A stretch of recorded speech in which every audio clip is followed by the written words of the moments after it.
Hey guys, welcome back to Wentworth Life, the YouTube channel that talks everything Wentworth. Now, don't forget to hit that subscribe button if it is your first time here, and why not share this video with a fellow Wentworth friend. Now, in this video, I am going to be reviewing Wentworth Season 1, Episode 10, Checkmate, and this is indeed the Season 1 finale. Now this is a good episode. This is where we find out who killed Meg Jackson, and it's also the episode where B finally crosses that line. So when the episode begins, straight away B learns that Braden is Jax's son, and everything clicks into place for B. She knows that it was Jax who ordered him to kill Debbie.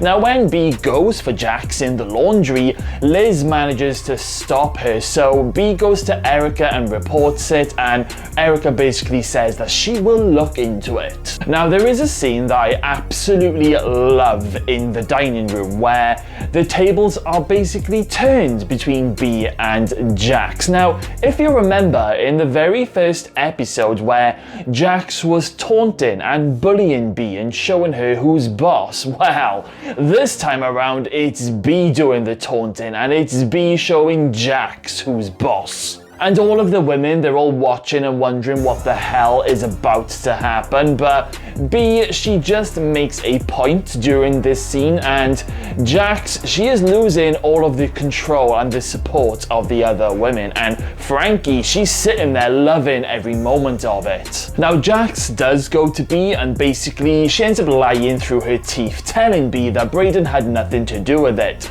She also says the same thing to Erica. So a lot of the episode is Erica trying to get the officers to try and find out what they can, and they basically do like cell searches of Jax's unit, like more often than not. And there's a moment where Will is searching Jax's cell, and Jax turns around and tells Will that she knows who killed his wife and that she will tell him once he gets the police investigation closed down against her. Will even hears a damaging conversation when he listens in on Jax's phone recordings, and even then she won't tell him, and not until he's deleted the recording.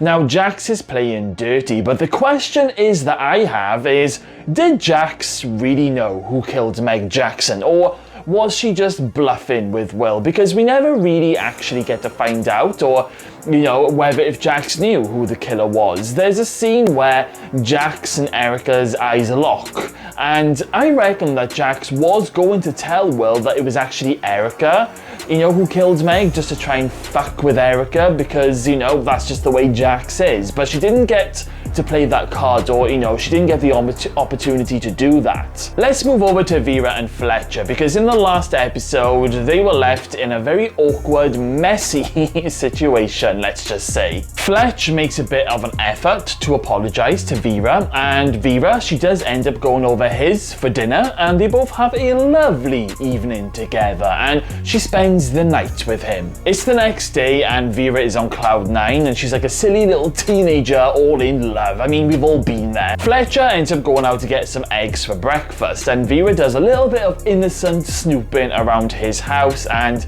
she ends up coming across Fletcher's journal where she reads that Fletcher was having an affair with Meg.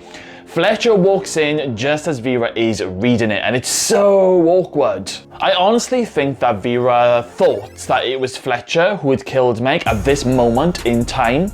I mean, Fletch, he ends up turning really horrible towards Vera after this, and he tells her to basically get out of his house, and later on he goes over to see Vera and tells her that he needs her to keep quiet about the affair and not to tell Will. So Vera, being the nice person that she is, agrees, and then Fletch walks off and tells Vera to fuck off.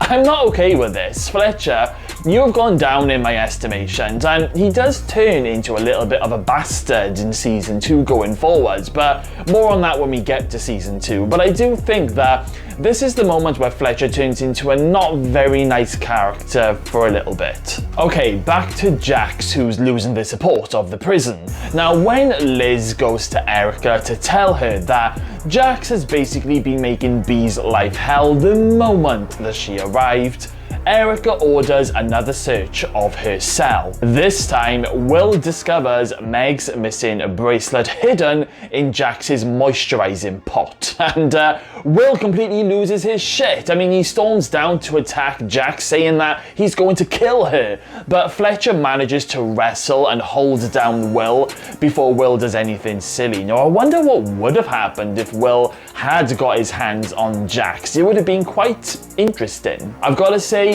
Will looks hot every time he gets angry. Just got to put that one out there. So Jax is charged with the murder of Meg Jackson. Now, I take it that this case is now closed. Well, there is a little bit of a plot twist reveal when Liz goes to see Frankie, and this is where we learn in flashback scenes that it was actually Frankie who killed Meg Jackson. Now, Frankie didn't purposely run up to Meg with the shiv and stab her. It wasn't like that. Frankie was actually picking the shiv up from the floor. And when Meg goes to grab Frankie from behind, Frankie turns and she plunges the shiv into Meg, not realizing who it is, and it goes straight into Meg's heart. So it was kind of an accident. I mean, I don't think Frankie's plan was to kill anyone. I'm guessing that Frankie was just, obviously protecting herself. She wasn't planning to plunge it into anyone's heart either, but it did happen. She probably thought it was Jax or one of Jax's crew members. Either way, it was Frankie, and Liz actually witnessed the whole thing, and she never said anything. It was actually Liz who stole the bracelet, and it was Liz who then planted it into Jax's cell. I'm probably more shocked at Liz's involvement rather than Frankie's. It's a good twist though, and this leaves the storyline open for future plots. When Jax is brought back to the prison, the women all verbally abuse her as she's being taken through the yard, and one of the women even spits in her face, and I hate it when this happens. It happens a few times through the whole of Wentworth's run, and I do not do phlegm very well. Fast forward to Bea coming into Jax's cell to confront her about Debbie's death, and this is when Bea finally crosses the line, and I do not blame her. Jax ends up telling Bea that Debbie made it easy for Braden, saying that she gave him everything, including sex. I think the final straw for Bea was when Jax said, Debbie's death was a kindness, really. She was better off dead. Well, Bea just absolutely loses it and grabs a pen and slams it straight into Jax's jugular. This is it for Jax, and Bea pulls out the pen and then blood just starts splattering all over the place and all over Bea. It's like a horror film. I love it. Jax even smiles at Bea, knowing that Bea has just crossed this line, because Jax has said it all along that she saw it in Bea from the time they first met. Interestingly though, I always thought that this was actually a kind of suicide that Jax had done to herself, because at this stage Jax had lost everything: her husband, her power in the prison, and she knew that the end was coming. And in my own personal opinion, she goaded Bea into killing her on purpose. Jax didn't even put up a fight, for goodness sake. So Jax ends up on the bed oozing out tons of blood, and a shocked Bea, she ends up walking down the corridor covered in the blood, and she presses the panic button. Bea is then escorted down the corridor by the officers, and the women, they're all watching Bea being escorted away, and it's absolutely epic watching Bea just walk down that corridor covered in blood